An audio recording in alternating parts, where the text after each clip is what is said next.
தான் வேதம் சொல்லுகிறாரு. பிசினஸ் பண்ணா கூட லாபம் கூட நியாயமா இருக்கணும். எதை செய்தாலும் நியாயமா இருக்கணும். அநியாய சம்பாத்தியத்துக்கு கை நீட்டக்கூடாது. அப்ப ஆண்டவரிடத்துல சொல்லு, ஆண்டவர் என் கைகள் சுத்தமா இருக்கணும். நீ இயேசுடைய கைகள் நமக்காக ஆணியடிக்கப்பட்டது, ரத்தம் சிந்தப்பட்டது. நினைக்க நம்முடைய கைகளால் செய்த பாவத்திற்காக அவருடைய கைகளில் ஆணியடிக்கப்பட்டது.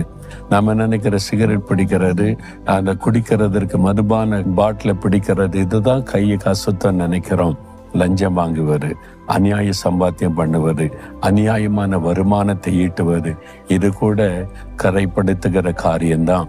அதை உணர்ந்து நம்ம அர்ப்பணித்து கொண்டு என் கைகள் சுத்தமா இருக்கணும் ஆண்டவரேன்னு சொல்றீங்களா? ஒப்பு கொடுக்குறீங்களா? அப்படியே ஆண்டவரே, என் கைகள் சுத்தமா இருக்கணும், வருமானம் சுத்தமா இருக்கணும், என் கைகளை அதற்காக ஒப்பு கொடுக்கிறேன். உம்முடைய கைகளில் ஆணியடிக்க ஒப்பு கொடுத்தீரே, அந்த இரத்தத்தினால் என் கைகளை கழுவி பரிசுத்தப்படுத்தி இனி நான் அந்த அநியாய சம்பாத்தியம் செய்யாதபடி என் கைகளை காத்துக்கொள்ள என் ஒப்பு கொடுக்கிறேன். இயேசுவின் நாமத்தில் ஆமேன், ஆமேன்.